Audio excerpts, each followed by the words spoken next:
Hello, my dear audience. I'm Peter Reznik, and welcome to the Dr. Peter Reznik's Toolbox. This is my second hour on the Progressive Radio Network. That is why I'm still counting. Once it gets over 10, I'm a veteran, no more counting. Let me tell those of you who joined me today for the first time, what is this show going to be about? During this hour, that is every Tuesday from 2 o'clock to 3 o'clock in the afternoon, I will be sharing with my listeners all the practical tools that I acquired over a period of 43 years of my practice as a health practitioner.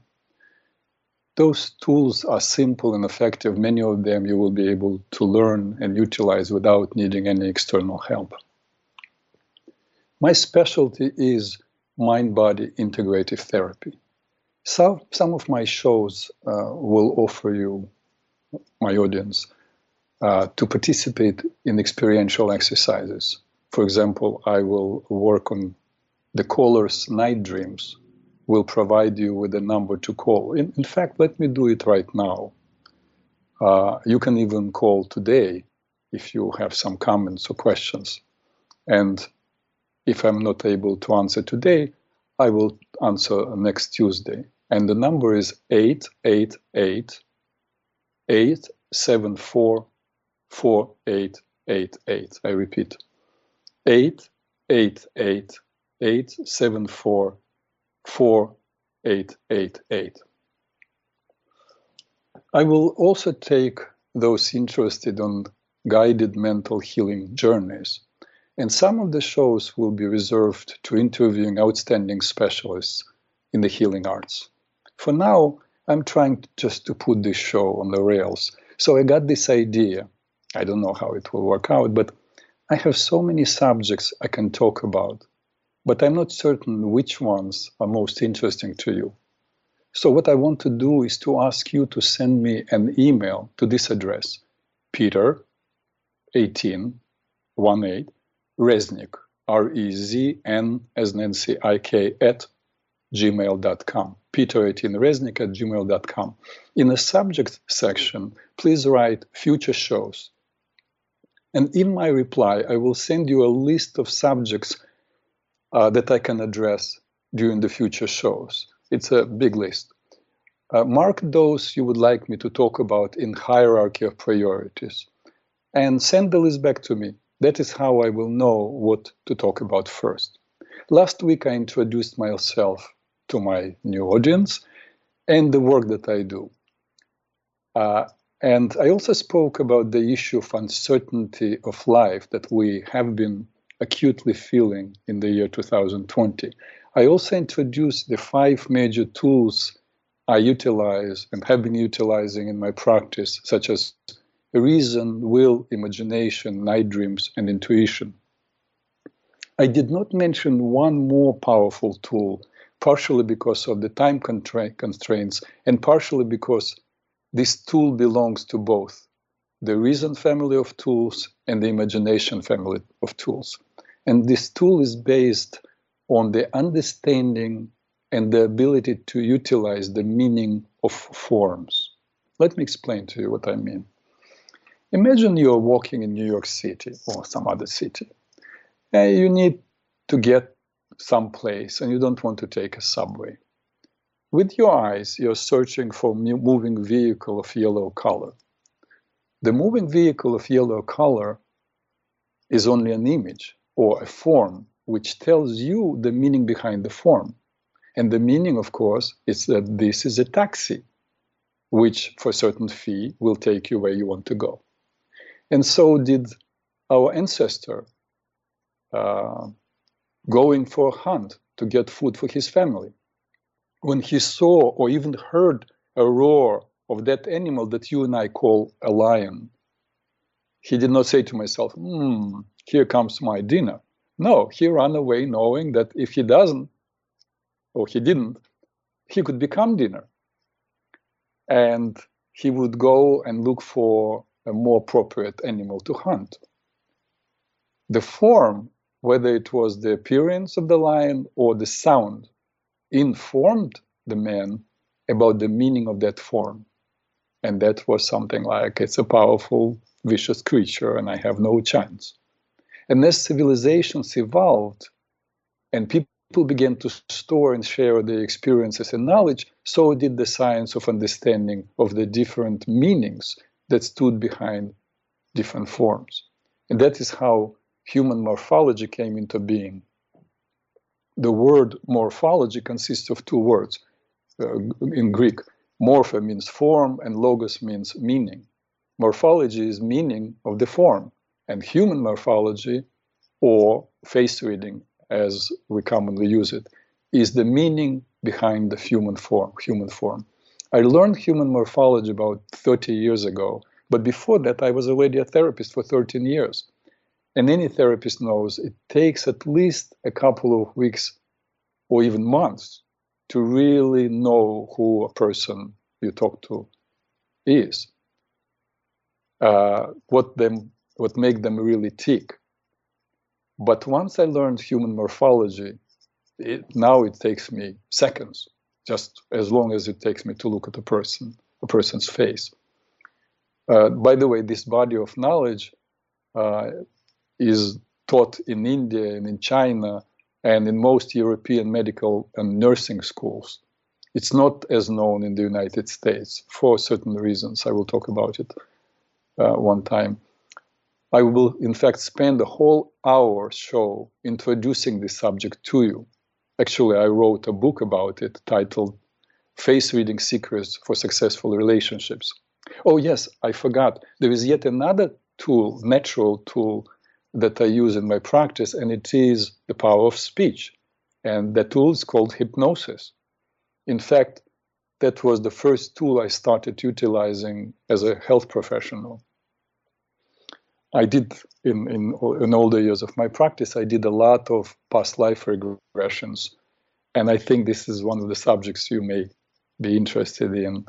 So I may talk about it in the future. And now here's what I want to talk about today. First, I want to say a few words regarding the burning issue of our time, and that is, of course, COVID-19. And then we'll talk about the mind-body medicine or mind-body therapy. By the way, the word therapy literally means comes from Latin word therapia, which means nurturing. So mind-body nurturing or medicine. But by the way, also medicine comes from Latin medicus, which comes from Greek physicus, which means nature. So a medical doctor is supposed to be, a doctor comes from docere, which means to teach. So a medical doctor is supposed to be a teacher of nature.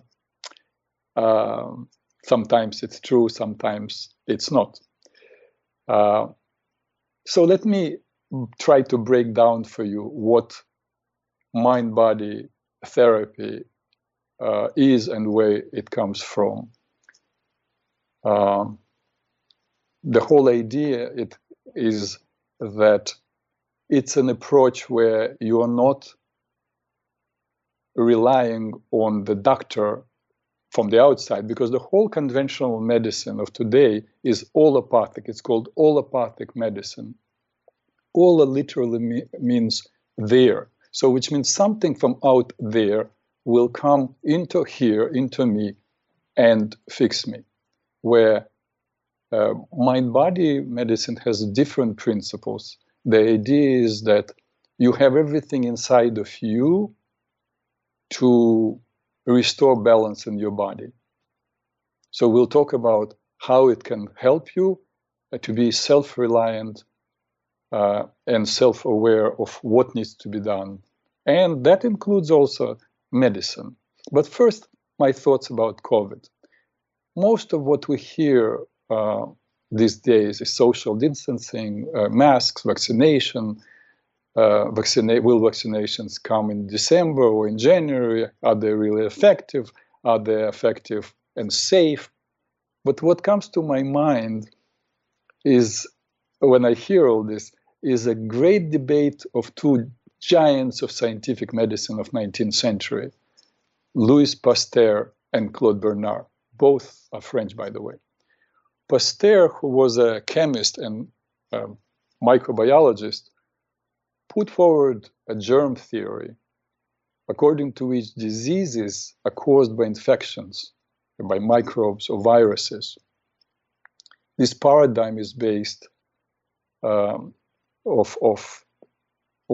serves as a basis for vaccinations today. Basically, the idea is to challenge the body's immune defenses and therefore prevent future infections. But Claude Bernard believed not that external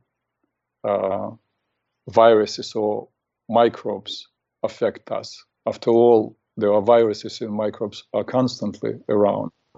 Claude Bernard argued that the balance in the body's internal environment, what he called le milieu intérieur, was more important, the balance rather than what's coming from the outside. And that was his main argument, that when the balance is disturbed, then all the viruses and microbes have the power to affect us. But when the environment is strong, then they do not have the power. This debate is really relevant today, 150 years later. But we can respect, I think, the wisdom of both scientists. We don't even need to debate. I personally believe, yes, we need to take precautions with social distancing, washing hands, and the like. But we also must strengthen our internal environment. And that is why I advocate, remember last time, those of you who listened to me, I advocate the approach of Wim Hof Method. He's also known as the Iceman, this man from Netherlands. I will attempt to invite him to be a guest on our show. Meanwhile, check him out. Wim, W-I-M, his first name, and Hof, H-O-F, his last name. On one of his YouTubes, he actually talks about COVID and how to strengthen your immune system in order not to get sick. And you can also do a mental exercise that I give to people who suffer from allergies like pollen in the spring or flu viruses during the winter time. I have seen it work wonderfully. You may say, last week, Peter, you told us that you had COVID-19 in March. Why didn't it help you? The answer is arrogance. I gave the exercise to others, but I did not do it myself. Now I'm doing it every morning. I paid the price. So if you want to do this exercise, get ready. But remember, this exercise is in addition to all other reasonable precautions you take, not instead of them. This energy involves your attention. And remember, my teacher of Tai Chi used to say, energy flows where attention goes. You create an energetic shield when you put your attention to a particular set of images. So those of you who want to participate, of course, if you're not driving a car, sit comfortably and close your eyes.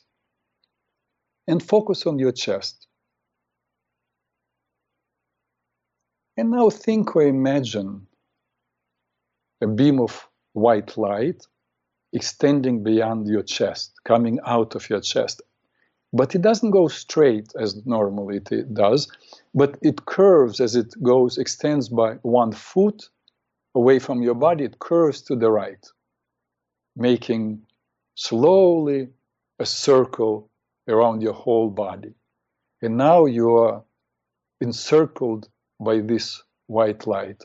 Slowly breathe out, gently breathe out, and see this light extending up and down, creating a whole cocoon of beautiful white light.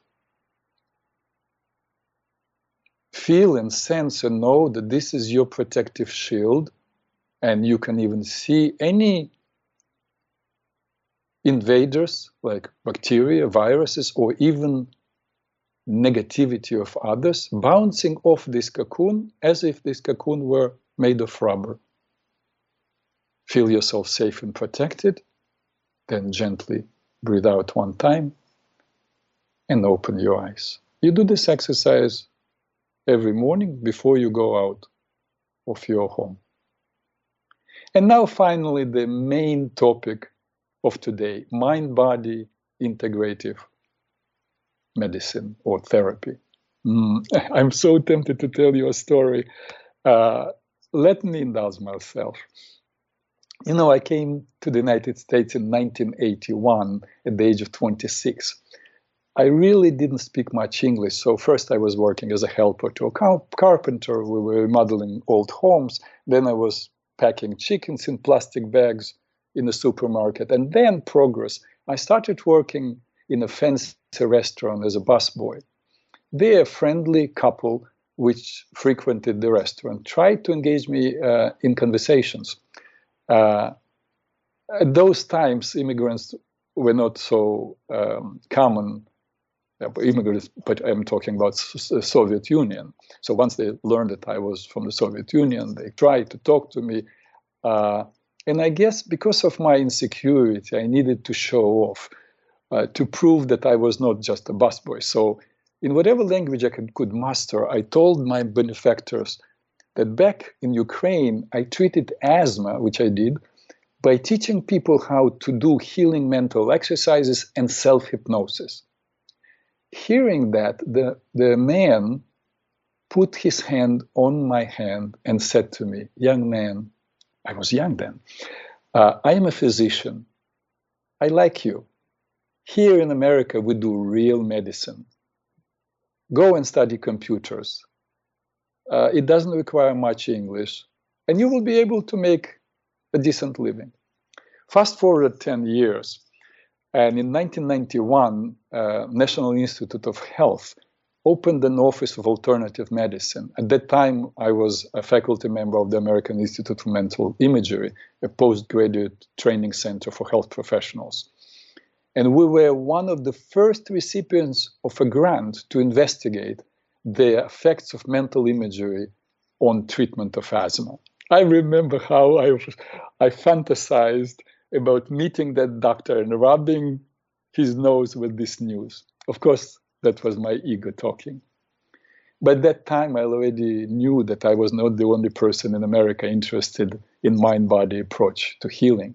I met wonderful doctors, pioneers of alternative medicine, Dr. Gerald Epstein, Dr. Bernie Siegel, Dr. Larry Dorsey, Dr. Michael Schachter. I ended up becoming an apprentice for 7 years of Dr. Gerald Epstein, psychiatrist, and working in Dr. Schachter's medical clinic for 15 years. And by the way, in truth, we are not alternative medicine. It is today's conventional medicine, which is only 300 years old, is alternative to a millennia-old traditional approach to healing, which was always a holistic approach. Last Tuesday, I quoted the father of Western medicine, Hippocrates, who said, almost 2,500 years ago, I would rather know what sort of a person has a disease than what sort of a disease a person has. And the students of medical arts were taught through millennia these principles. For centuries in Europe, they practiced a medical approach which was called complexio. The doctors would inquire with the same diligence about both a patient's physical problem and the same patient's emotional life, and then recommend herbs,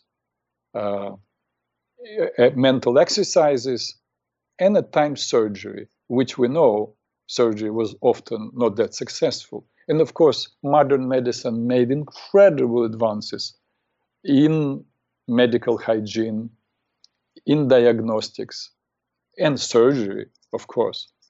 But it also became arrogant, assuming that it can resolve all human ills. But with systemic diseases, I don't believe much progress has been made. In 1970, when Richard Nixon announced the war on cancer, one of 20 women had breast cancer. Today, 50 years later, one of 6 women gets breast cancer. Something is not working. And in a fair and honest world, by now, I shouldn't be talking about the subject of mind-body medicine. It should be common knowledge, the effectiveness of mind-body medicine. And for some, of course, it is common knowledge. But for many, unfortunately, I don't see it is. Over 20 years ago, Gary Nullin interviewed me on this subject of mind-body medicine on WBAI radio, I believe. But before that, I'm not the pioneer. Before that, in 1970s through 1990s, there came some wonderful doctors who did the research and demonstrated beyond a reasonable doubt that medicine cannot be effective without being holistic medicine. That is, treating the body and the mind. I will tell you about just few. In 1978, oncologist Carl Simonton demonstrated in his work and then wrote a book, Getting Well Again, how both mental, emotional, and a physical approach, that is through medicine, can restore a person's health. Without that, the treatment will not be complete. In 1982, Dr. Larry Dossey wrote about the same subject and about his findings in Space, Time, and Medicine. In 1984, Dr. Bernie Siegel wrote, Love, Medicine, and Miracles. And what about Dean Ornish, Dr. Dean Ornish, cardiologist? In 1990, he demonstrated, listen to this, he demonstrated that coronary artery disease, till then considered to be irreversible, indeed could be reversed. And not with yet another medication, but simply through people changing their diet, exercising, and meditating, none of which, of course, increase the profits for pharmaceutical companies. By now, 30 years later, you would think that every cardiologist, every hospital adopted Dr. Ornish's protocol. Wait, of course, it didn't happen. Dr. Larry Dossey, in his book, Healing Words, and another book he has on the same subject, by the way, he has many, many books. Another book is called Prayer is Good Medicine. In these two books, he doesn't cite anecdotes from his clinical practice. He cites numerous studies from major universities from around the world, which demonstrate that those people who pray have higher rates of survival from serious illnesses, need less medication, recover faster. Unfortunately, most doctors and hospitals do not promote these ideas. And it's not, I believe it's not only because financial considerations. Some just cannot abandon their lifelong convictions. That's why Max Planck, remember, one of the founders of quantum physics, said, "Science advances funeral by funeral." But we cannot wait till the rigidity and close-mindedness die out. The price is too high.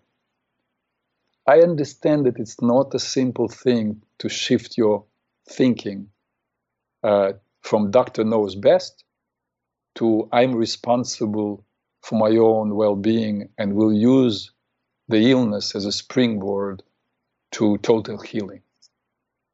But do take the risk.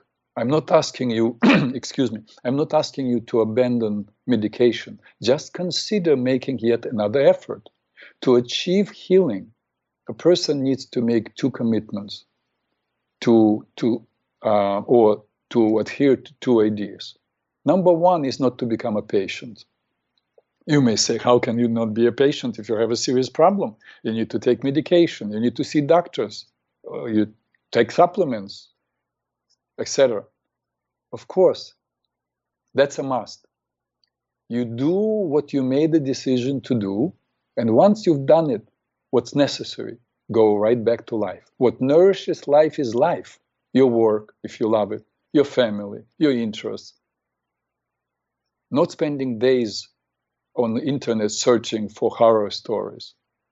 First, you make up your mind, choose the course of treatment, follow it, and then go back to your life.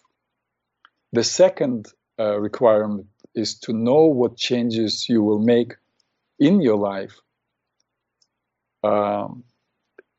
in response to this disease. If a person is ill, he or she became ill within a certain mental, emotional, and logistical environment, which were conducive to the body's breakdown. The job is to examine that environment, understand the meaning of the illness, and bring changes that are necessary. As Dr. Scott Peck said in his wonderful, wonderful book, The Roads Less Traveled, the symptoms and the illness are not the same thing. The illness exists before symptoms. Rather than being the illness, the symptoms are the beginning of cure. How can it be, you may ask, that the symptoms are the beginning of cure? And how to understand the meaning of illness? Here is how. That's my job. Simply think about the symptoms. The symptoms not only tell you that something is off balance, but also reveal the meaning of the illness. And it's really not too difficult to identify. Excuse me, let me have a sip of tea. Yes, ginger with honey and lemon. It's not difficult to identify the meaning of physical symptoms. One needs only to think of the meaning. Excuse me. Another word for meaning is function. The meaning or the function of organs which are affected. Let's say the eyes. What is the meaning or the function of eyes? To see. So if one has a problem with vision, there might be an issue about being able to see something or someone or something in life.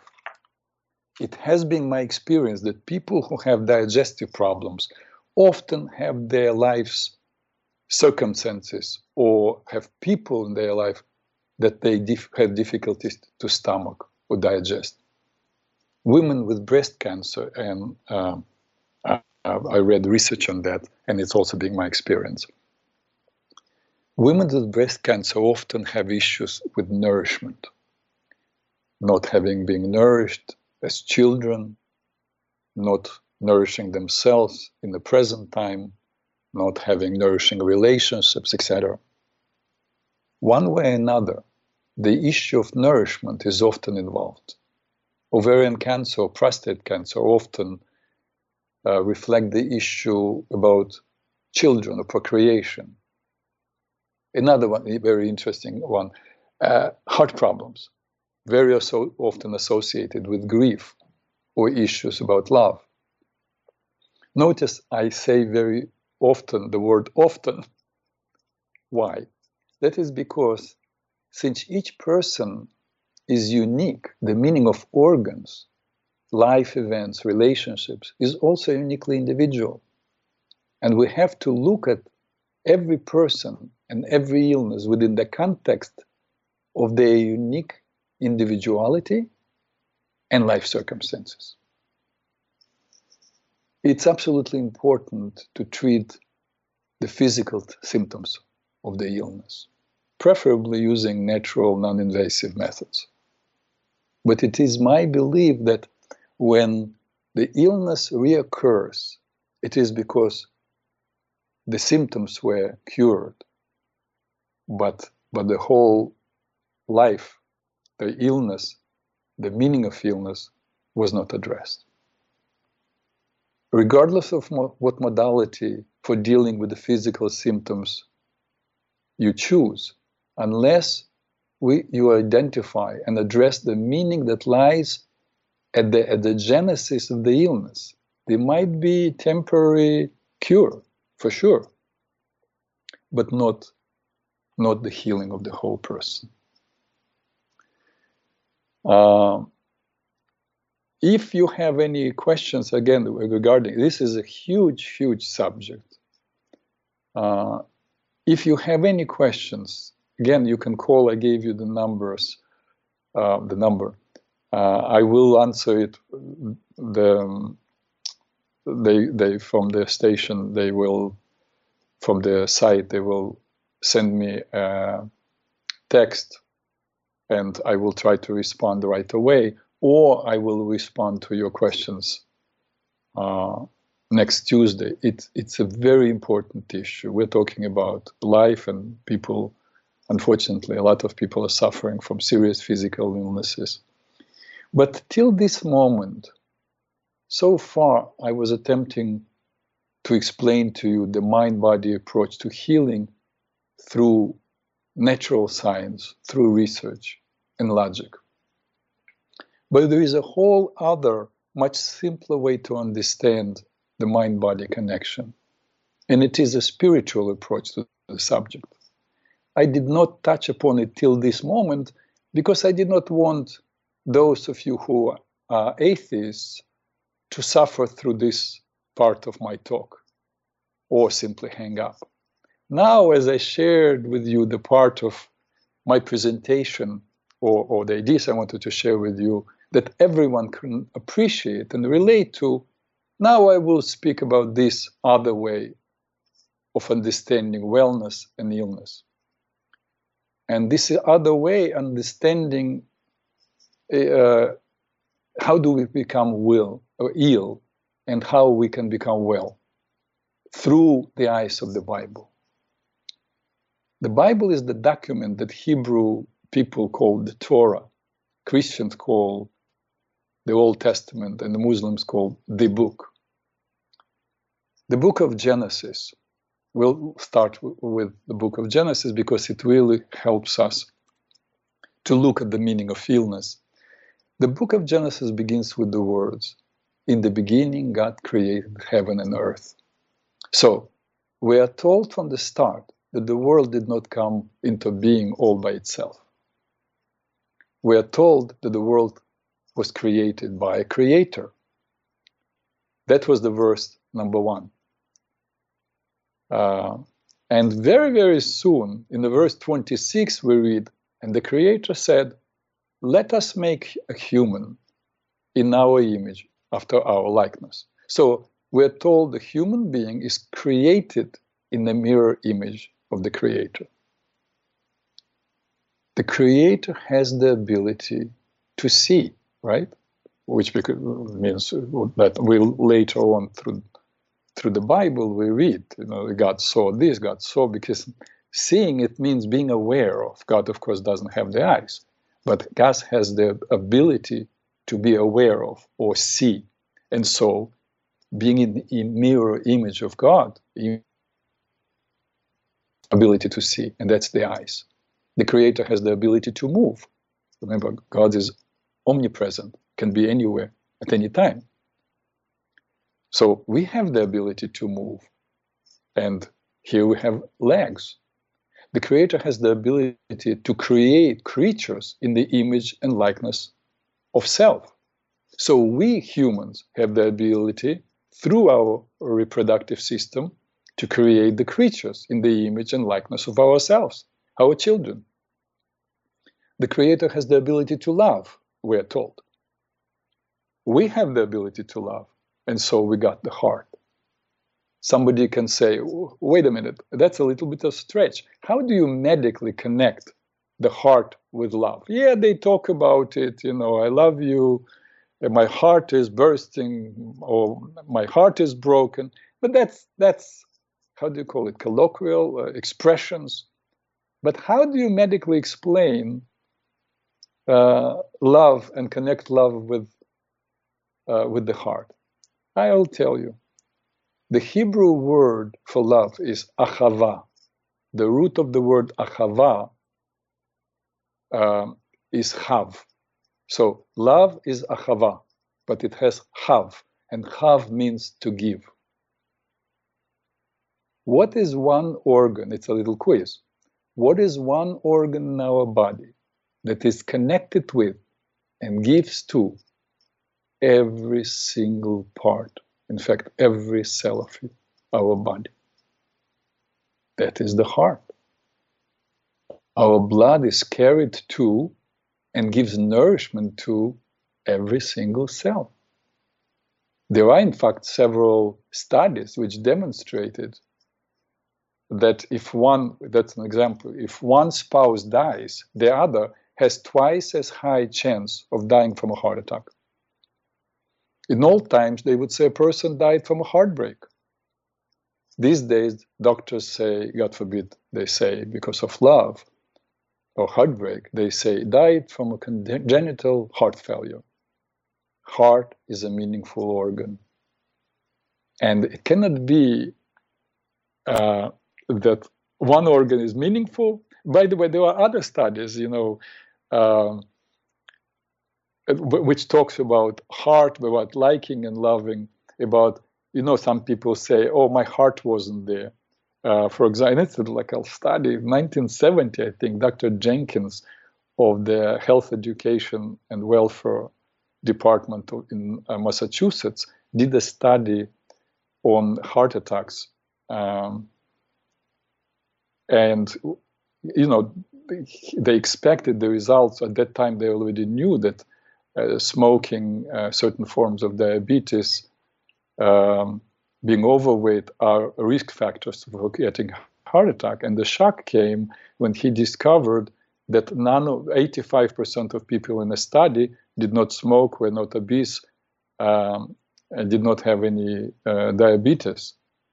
85%. But what he did discover was that all of them, because once the data came, he sent people questionnaires because he needed to know then why do people have heart attacks, and he asked like psychological questions. And what he discovered that there was only one common thing among all those people, and that was they were all unhappy with their jobs. Dr. Mahler of the National Institute of Health, around the same time, once read this paper of Jenkins, did a computer search on the distribution of heart attacks on different days of the week. Dogs, cats don't know the difference between Thursday and Friday. And he discovered that more people have heart attacks on one particular day. You probably already guessed which one. Monday. What time? Between 7 and 9 in the morning, which means I would rather be dead than go to work. So this is the heart expressing itself. The body, the heart responds to how we feel. Now, what about the colon? What is the meaning or the function of the colon?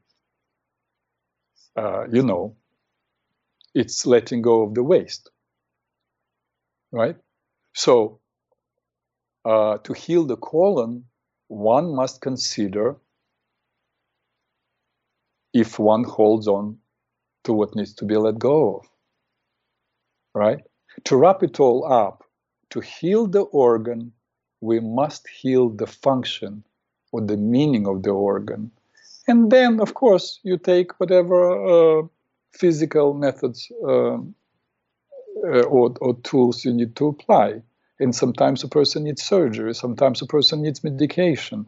All I'm saying is that for total healing and for the symptoms not to come back, one needs to address the inner, the meaning of the organ and the meaning of the problem, and make life changes necessary. And the more serious the problem is, the more it is important to make those changes. Now let's go back to the book. We're not finished with it yet. God, we are later told, is not a physical being. So God did not roll up the sleeves and made a human being. God willed humans through his will and image. We're made in the mirror image of the Creator, so we are creators. While God is the creator of everything there is, we humans are creators of all there is in our lives. We're creators of our circumstances. We're creators of our bodies. And if the body is not well, the illness is not our enemy. The illness is our teacher. It's a message that something is off. But I believe I have very good news for you. I will tell you why. This is good news. When we are not well, God wants us to make a case for becoming well. Even though we are taught in spiritual traditions of the West, at least, that it is with God's approval that we become ill. Nothing happens without God's approval. Yet God wants us to argue the verdict. How do I know about the Torah, the Bible? Remember, the word Torah literally means instruction. The Hebrew Bible, the Torah, is not only a text of spiritual instruction, not only a historical document, but it is also a set of archetypal characters that teach us about how to be and how not to be. Because remember, many characters are very problematic characters in the Bible, and yet they're displayed before us. Why? So we would learn. And the major characters in the Torah argue with God, many of them. Remember, Moses argues with God. Jacob argues with God. In fact, he is later, if you remember, after encounter with the angel, he is given a new name. His new name is Israel, which literally means the one who wrestles with God. But I don't want to get carried away. Let me give you just one example relevant to our subject of mind-body and why I'm making the case that God wants us to argue and wants to satisfy our requests. We're reading the story of Genesis as a narrative, right? The story goes, and this happened, that happened, and God said this, and God did this. Suddenly, out of the blue, in the story of Abraham, we're permitted to hear God's thoughts, as if God is lying on the couch of a psychoanalyst, and it's written, and God thought to himself, I cannot destroy Sodom and Gomorrah without telling Abraham, as if God owes this to Abraham, as if God and Abraham are partners in business. And no sooner that God tells Abraham about his intentions to destroy Sodom and Gomorrah, Abraham begins to argue with God. Remember, will the creator of justice do injustice? Will you destroy the city even if 50 righteous people are there? And here begins bargaining. Wait a minute. Another interesting thing, God is beyond time. God knows past, present, and future. Listen carefully. When God decided to tell Abraham that he intended to destroy Sodom and Gomorrah, he knew that Abraham will start arguing. But he told Abraham nevertheless, because God wanted Abraham to argue. So the big lesson is, when we get ill, it is not a final decision. We must argue. We must say, God, you inspired King David to say, you open your hand and satisfy the desire of every living thing. I'm your creation. Here are the changes I commit myself to make, and I want you to satisfy the desire that I have for complete healing. Do not sit quietly and suffer. Speak up. Do all that you need logistically, medically, to get the cure. But for the complete healing, go to the ultimate decision maker. Speak from the heart. In fact, I'm watching the time, and I have exact minutes that I can spend, and then I have to wrap up. But I have few minutes, so I want to tell you something about speaking from the heart. There is a beautiful story. Once there was a monk, and he was praying, meditating on the bank of the lake, and he was practicing this word, Yahoo, Yahoo, Yahoo. He was practicing every day for hours because he believed if you say Yahoo with perfection, you will achieve spiritual enlightenment and you will be able to walk on water. And as he is repeating Yahoo, Yahoo, Yahoo, suddenly he hears a faint voice from across the lake. Yucha, Yucha, Yucha. And the old monk thinks, look at this young man. He will waste his life. He also wants to be spiritually enlightened and he wants to walk on water, but he is doing the wrong thing. He's saying the wrong thing. Let me help him out. And he takes a little boat and he's rowing across the lake. And he comes and sees indeed there is a young man repeating, Yucha, Yucha, Yucha. And the man says, you know, young man, I don't want you to waste your time. I know your intentions, but you're saying the wrong thing. You don't need to say Yucha. You have to say Yahoo, Yahoo. And the young man said, oh, thank you, master. I'm so happy. Thank you, thank you. I will repeat now Yahoo, Yahoo, Yahoo, not Yucha, Yahoo, Yahoo.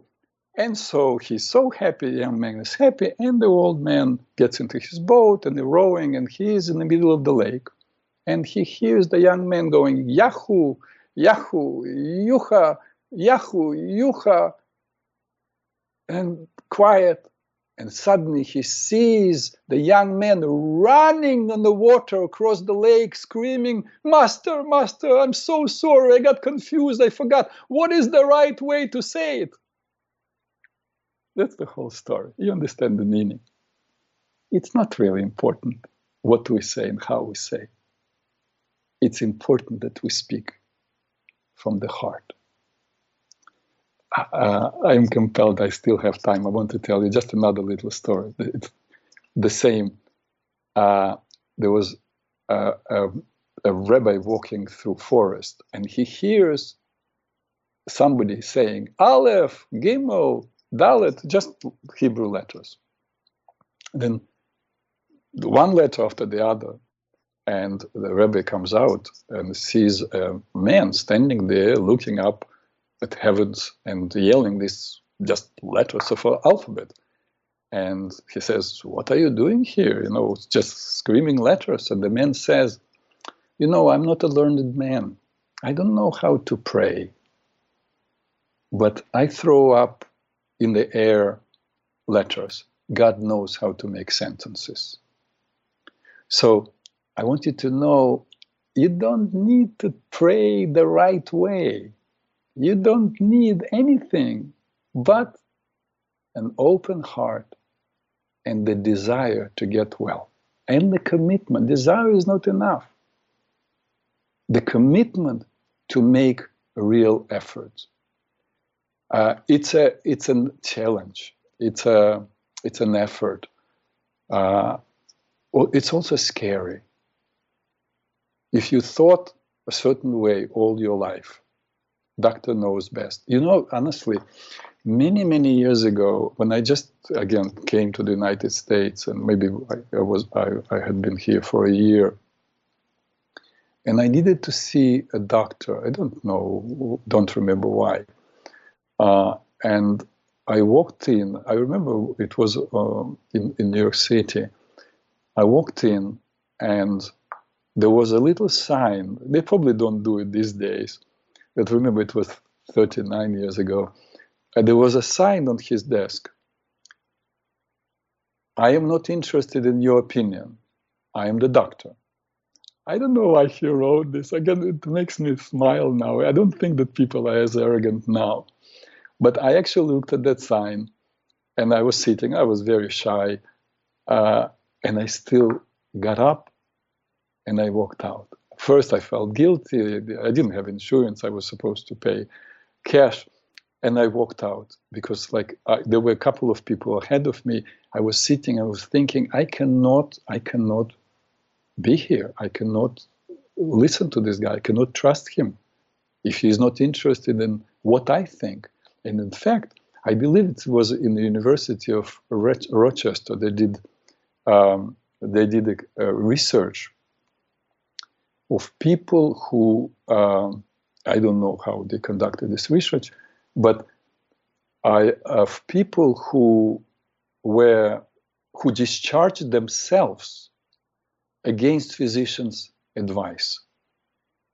yeah, there is this kind of thing where you decide to leave hospital and you have to sign a paper. In fact, one time I was actually hospitalized, and it was one time, and God willing never will be repeated, because it was a terrible experience. And I just left. I wrote this paper against physicians' advice, and I left. But they studied people who discharged themselves. I don't remember exact numbers, but it was like a large amount of people. I'm talking about 1,000 people, and they all were followed up.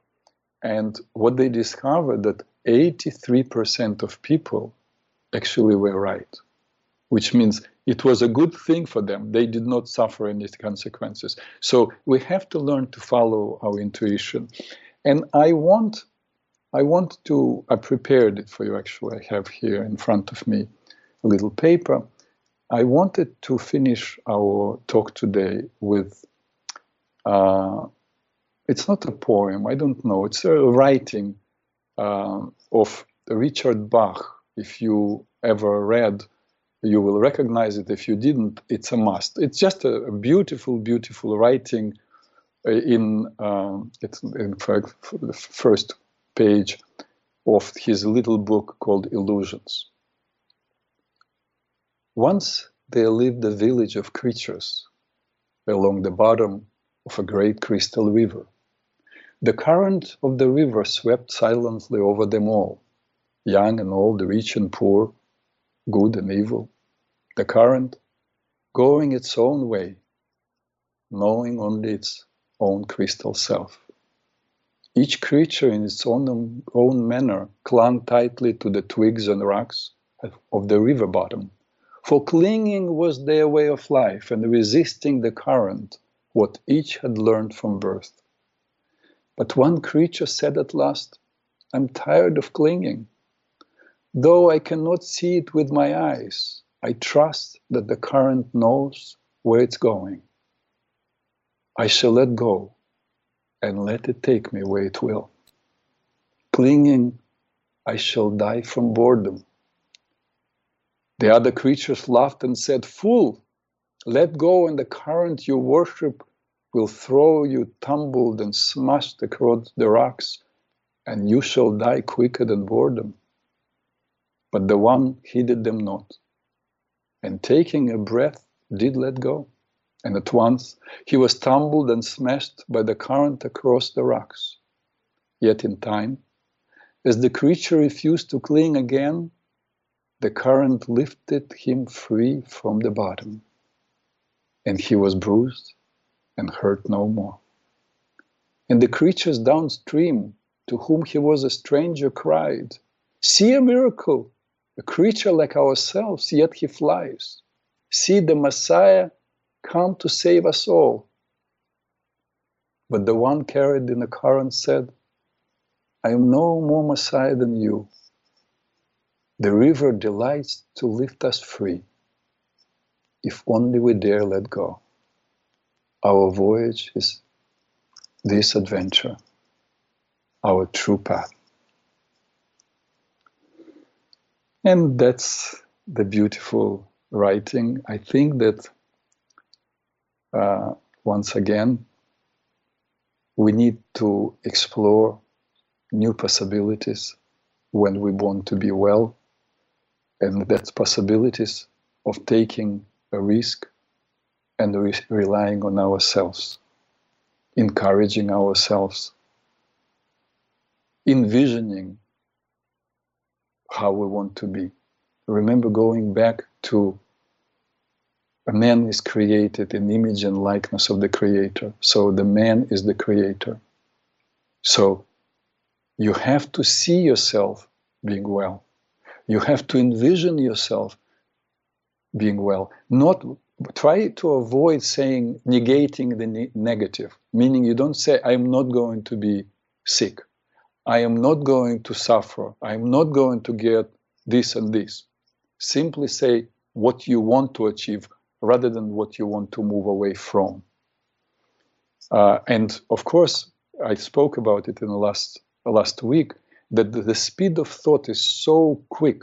1/150th of a second. So negative thoughts may come, but as long as you don't give it time, it doesn't settle in your body, doesn't affect your body. So if a negative thought comes, you simply go, boom, see it exploding like a bubble, and then reframe the word, which means if the thought comes, oh, I hope I will not, or I will, what if I get this and this? You say, boom. So first you explode it, and then you say, I am getting well. I'm feeling better with each and every day. Remember, I think Claude Curie, the French guy who in 1960s, I believe, came up with this phrase, every day in every way, I'm getting better and better. And hundreds of thousands of French people reported getting well, even some recovering from serious illnesses. So keep envisioning. Remember, you are the creator. You do everything you can logistically, and then keep envisioning yourself being well. Envision yourself jumping, skipping, dancing, being in a great place. The more you see yourself, the more you inform the universe, God, what you want, the more you will get the results. The more your image will become physical reality. At one point, we'll talk about, hopefully I can invite him, Fred Alan Wolf. He's a theoretical physicist who actually is talking about our thoughts being quantum waves that go into what he calls universe and then come back as echo waves. And the more we envision or think of ourselves being well, the more we'll be able to step into that echo wave, and it will become our reality. Once again, if you want to send me an email with your feedback or suggestions, my email is peter18reznik@gmail.com. And this is all I wanted to share with you during this hour. Thank you for being with me today.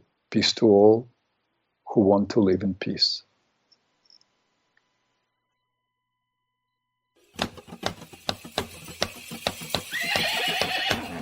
Adelante, get up to the beat, adelante to the beat. Ay, segunda. Come on, baby, hit it, take it.